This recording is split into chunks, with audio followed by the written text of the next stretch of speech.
সুপ্রিয় অষ্টম শ্রেণীর শিক্ষার্থীরা, আজকের এই ভিডিওতে আমরা দেখব তোমাদের অষ্টম শ্রেণীর ইসলাম শিক্ষা এই বই থেকে চতুর্থ অধ্যায় আখলাক। এই চতুর্থ অধ্যায়ে তোমাদের বহুনির্বাচনী প্রশ্ন, সৃজনশীল 1 এবং সৃজনশীল 2 ও সংক্ষিপ্ত প্রশ্নের সমাধানগুলো আজকের এই ভিডিওতে আমরা সমাধান করব। চলো আমরা প্রথমে দেখে নেব বহুনির্বাচনী প্রশ্নের সমাধান। 1, অখুয়াত শব্দের অর্থ কী? এই একের উত্তরটি হচ্ছে খ, ভ্রাতৃত্ব। আর তারপর হচ্ছে 2, অশ্লীলতা। এই 2-এর উত্তরটি হচ্ছে ঘ। আর তারপর তোমরা 3 ও 4 নং প্রশ্নটি উদ্দীপকটি এখান থেকে পড়ে নিতে পারো। 3, ক এর কর্মকাণ্ডে আখলাকে জামিয়ার কোন বিষয়টি ফুটে উঠেছে? উত্তরটি হবে খ। তারপর হচ্ছে 4, গ এর কর্মকাণ্ডে আখলাকে জামিমাহর যে বিষয়টি ফুটে উঠেছে তার ফলে সে। এই 4-এর উত্তর হচ্ছে ক। এখন আমরা দেখে নেব সৃজনশীল প্রশ্নের সমাধান 1। তার আগে আমরা এখানে যে উদ্দীপকটি পড়ে নেব। এখানে তোমাদের দৃশ্যপট আছে 2টি। দৃশ্যপট 1, রাহেলা দৈনিক মজুরিতে কাজ করেন। সন্ধ্যায় পারিশ্রমিক নিয়ে গিয়ে সেখানে দেখেন যে পুরুষ সহকর্মীদের তুলনায় তাকে 200 টাকা কম দেওয়া হয়েছে। এই নিয়ে প্রতিবাদ করলে মালিক তাকে ভবিষ্যতে ছাঁটাই করে দেবে বলে হুমকি দেয়। আর দৃশ্যপট, জনাব খ একটি প্রতিষ্ঠানের প্রধান শিক্ষক। তিনি সহকর্মীদের সাথে বন্ধুসুলভ আচরণ করেন। সহকর্মীরা কোনো সমস্যায় পড়লে তিনি তাদের কথা শুনেন এবং তাদের মতামতকে সম্মান দেন। তাদের ফলে জনাব খ এর সহকর্মী স্বতঃস্ফূর্তভাবে কাজ করেন।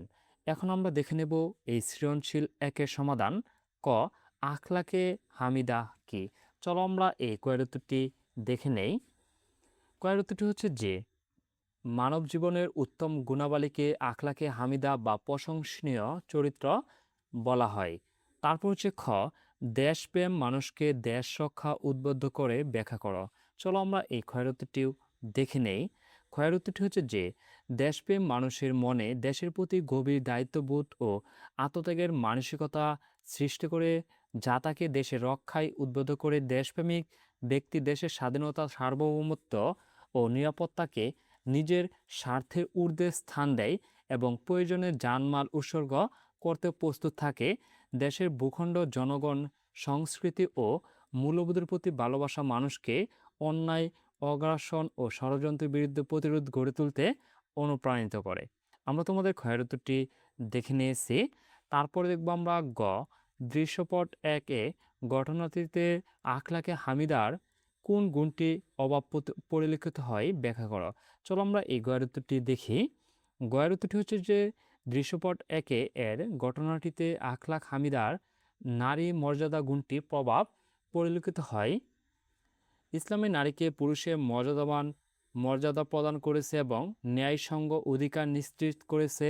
কুরআন ও হাদিসে নারীর সম্মান, অধিকার, ন্যায্য প্রাপ্য আদায়ের উপর বিশেষ গুরুত্ব আরোপ করা হয়েছে। নারী পুরুষের মধ্যে কোনো বৈষম্য না করে শ্রম, অধিকার ও মর্যাদায় সমানভাবে স্বীকৃতি দেওয়াই ইসলামী হচ্ছে শিক্ষা। তোমরা এই পর্যন্ত লিখে নিতে পারো।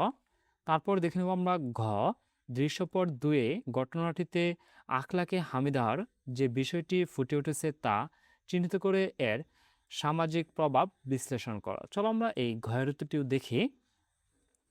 ঘয়ের উত্তরটি হচ্ছে যে দৃশ্যপট 2-এ এর ঘটনাটিতে আখলাকে হামিদার যে পরামর্শহী বিষয়টি ফুটে উঠেছে এর সামাজিক প্রভাব অপরিসীম।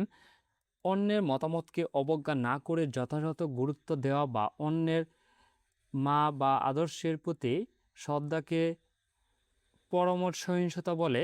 পরামর্শহীনতা হচ্ছে মানব চরিত্রের একটি প্রশংসনীয় গুণ বা সমাজে শান্তি, শৃঙ্খলা, সৌহার্দ্য সক্রিয় বজায় রাখতে গুরুত্বপূর্ণ ভূমিকা পালন করতে হয়। তোমরা এ পর্যন্ত লিখে নেবে। আমরা তোমাদের সৃজনশীল 1 দেখে নিয়েছি।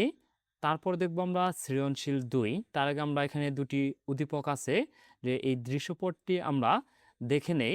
দৃশ্যপট 1 হচ্ছে ক, একটি বড় পুকুর লিজ নিয়ে সেখানে রুই ও কাতল মাছের পোনা ছাড়ে। অজ্ঞাত রোগের কারণে পুকুরে সব মাছ মরে যায়।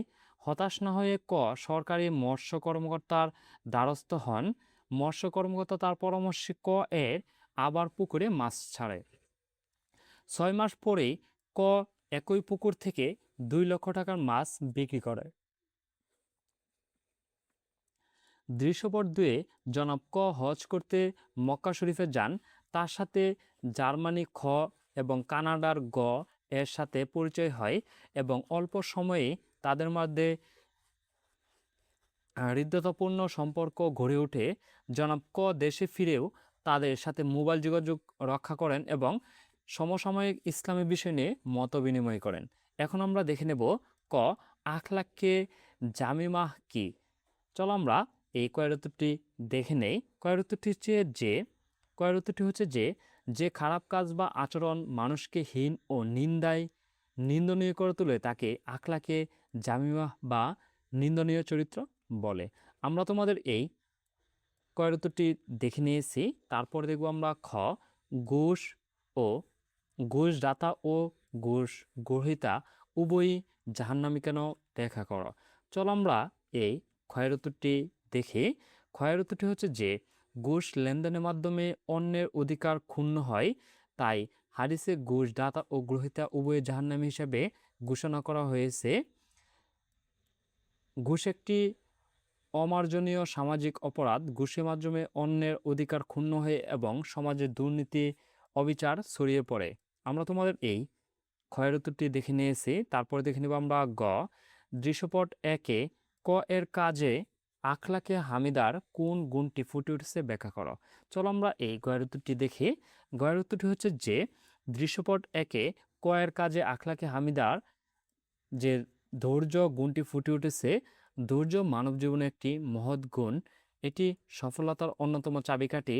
যে ইসলামের শরীয়তের পরিভাষায় জীবনের সকল ক্ষেত্রে মহান আল্লাহর উপর ভরসা করে সহিংসতার সাথে আল্লাহর বিধান মোতাবেক সকল কর্তব্য পালন করাকে ধৈর্য বলে। তোমরা এ পর্যন্ত লিখে নেবে। তারপর দেখব আমরা ঘ দৃশ্যপট 2 এর ঘটনাটিতে আখলাকে হামিদার যে বিষয়টি ফুটে উঠেছে তা চিহ্নিত করে তার তাৎপর্য বিশ্লেষণ করো। চলো আমরা এই ঘয়ের উত্তরটিও দেখি। ঘয়ের উত্তরটি হচ্ছে যে দৃশ্যপট 2 ঘটনাটিতে আখলাকে হামিদার ইসলামী ভ্রাতৃত্ব বিষয়টি ফুটে উঠেছে। কুরআন ও হাদিসের আখলাকে তাৎপর্য অপরিসীম। ইসলামের দৃষ্টিতে সকল মুমিন একই বিশ্বাস সূত্রে আবদ্ধ এবং জাতি ভাষা বর্ণ ও দেশের ভিন্নতা সত্ত্বেও তারা পরস্পর ভ্রাতৃত্ব বন্ধনে আবদ্ধ। এরূপ ভ্রাতৃত্বকে ইসলামী ভ্রাতৃত্ব বলে। কুরআন ও হাদিসে ইসলামী ভ্রাতৃত্বকে সুদৃঢ় করার নির্দেশ দেওয়া হয়েছে যাতে পারস্পরিক সহযোগিতা সহমর্মিতা ও ঐক্য বজায় থাকে এবং মুসলিম উম্মার এক দেহে ন্যায় শক্তিশালী হয়। তোমরা এ পর্যন্ত লিখে নিতে পারো। আমরা তোমাদের এই সৃজনশীল 1 এবং সৃজনশীল 2 দেখে নিয়েছি। এখন আমরা দেখে নেব তোমাদের সংক্ষিপ্ত প্রশ্নের উত্তরগুলো। 1 নিশ্চয়ই মুমিনগণ ভাই ভাই ব্যাখ্যা করো। চলো আমরা এই 1-এর উত্তরটি দেখি। নিশ্চয়ই মুমিনগণ ভাই ভাই যে আয়াতটির মাধ্যমে আল্লাহ তাআলা স্পষ্টভাবে ঘোষণা করেন যে ইমানের ভিত্তিতে সকল মুসলমান পরস্পরের ভাই ভাই। এ ভ্রাতৃত্ব রক্ত বর্ণ ভাষা গোত্র বা ভৌগোলিক সীমার উপর নয়, বরং আল্লাহ ও রাসূলের প্রতি বিশ্বাসের উপর প্রতিষ্ঠিত। ফলে একজন মুমিন অপর মুমিনের সুখে দুঃখে অংশীদার হবে, বিপদে সহযোগিতা করবে এবং বিরোধ সৃষ্টি হলে তা মীমাংসা করে শান্তি প্রতিষ্ঠা করবে। আমরা তোমাদের এই 1-এর উত্তরটি দেখে নিয়েছি। তারপর দেখে নিব আমরা 2 নারীদেরকে বিশেষ সম্মান করা প্রয়োজন কেন ব্যাখ্যা করা। চলো আমরা এই 2-এর উত্তরটি দেখি। ইসলাম আল্লাহর সৃষ্টির অংশ হিসেবে নারীকে পুরুষের সমমর্যাদা দান করেছে। ওদের কিন্তু পরিবার ও সমাজ গঠনে নারী রয়েছে এক বিশেষ মর্যাদা। হাদিসে মায়ের পায়ের নিচে সন্তানের জান্নাত বলে ঘোষণা করা হয়েছে। আমরা তোমাদের এই 2-এর উত্তরটি দেখে নিয়েছি। তারপরে দেখব আমরা 3 আর তাদের ধনীদের ধন সম্পদের রয়েছে অভাবগ্রস্ত বঞ্চিতদের হক ব্যাখ্যা করা। চলো আমরা এই 3-এর উত্তরটি দেখি। এখানে তোমাদের 3-এর উত্তরটি হবে যে আর তাদের ধনীদের ধন সম্পদের রয়েছে অভাবগ্রস্ত ও বঞ্চিতদের হক। আয়াতটির মাধ্যমে আল্লাহ তাআলা ঘোষণা করেন যে ধনীদের সম্পদের অভাবগ্রস্ত ও বঞ্চিতদের মানুষের প্রতি নির্ধারিত অধিকার রয়েছে যা দান বা অনুগ্রহ নয় এবং তাদের ন্যায্য হক। তাই ধনীদের দায়িত্ব হলো জাকাত দান সদকা সমাজ কল্যাণমূলক কাজে ব্যয় করে দরিদ্রদের অসহায় মানুষের প্রয়োজন পূরণ করা। আমরা তোমাদের এই 3-এর উত্তরটি দেখে নিয়েছি। এখন দেখে নেব 4, ঘৃণা বর্জনীয় কেন? চলো আমরা এই 4-এর উত্তরটি দেখে নেই। এই 4-এর উত্তরটি হচ্ছে যে ঘৃণা শয়তানে বিশিষ্ট হওয়ায় এই আচরণ বর্জনীয়। অহংকারবশত মানুষ অন্যকে ঘৃণা বা তাচ্ছিল্য করে থাকে। আমরা জানি হযরত আদম আলাইহিসসালাম এর প্রতি তাচ্ছিল্য করার কারণেই ইবলিস অভিশপ্ত হয়ে জান্নাত থেকে বিতাড়িত হয়েছে। আমরা তোমাদের এই 4-এর উত্তরটিও দেখে নিয়েছি। এখন দেখে নেব আমরা 5, আর ফিতনা হত্যার চেয়ে জঘন্য ব্যাখ্যা করো। চলো আমরা এই 5-এর উত্তরটি দেখি। সব ধরনের অপরাধ ও পাপ কাজ করার সুযোগ সৃষ্টি করে বলে ফিতনা হত্যার চেয়ে জঘন্য। সমাজে ভয়ভীতি, অত্যাচার, অনাচার, ছিনতাই, রাহানি, যেমন গুম, খুন, অপহরণ ইত্যাদির মাধ্যমে আর যে আরাজক পরিস্থিতির সৃষ্টি হয় তাই ফিতনা ফাসাদ অত্যন্ত মারাত্মক অপরাধ। এর দ্বারা সমাজের সব অন্যায় অত্যাচারে দরজা খুলে যায়। আরাজক পরিস্থিতিতে অসৎ মানুষেরা সব ধরনের পাপ কাজ করার সুযোগ পায়। আমরা তোমাদের এই 5-এর উত্তরটি দেখে নিয়েছি। ধন্যবাদ শিক্ষার্থীরা। আমরা তোমাদের এই চতুর্থ অধ্যায় আখলাক, এই অধ্যায় থেকে তোমাদের বহু নির্বাচনী প্রশ্ন এবং সৃজনশীল প্রশ্ন 1 ও সৃজনশীল প্রশ্ন 2 এবং সংক্ষিপ্ত প্রশ্নের সমাধানগুলো আমরা দেখে নিয়েছি। পরবর্তী ভিডিওতে আমরা দেখব 5ম অধ্যায় আদর্শ জীবন চরিত। এটি আমরা পরবর্তী ভিডিওতে সমাধান করব। এই অধ্যায়ের যে অনুশীলনী সমাধানগুলো আর তোমাদের পরীক্ষার জন্য যে কমন উপযোগী প্রশ্নগুলো আমরা পরবর্তী ভিডিওতে নিয়ে আসব যে তোমাদের অর্ধবার্ষিক ও বার্ষিক পরীক্ষায় যেগুলো প্রশ্ন তোমাদের কমন আসতে পারে। ধন্যবাদ শিক্ষার্থীরা। আর পরবর্তী ভিডিও সবার আগে পেতে চ্যানেলটি সাবস্ক্রাইব করে পাশেই থাকবে। আর যারা সাবস্ক্রাইব করেছো তাদেরকে অসংখ্য ধন্যবাদ।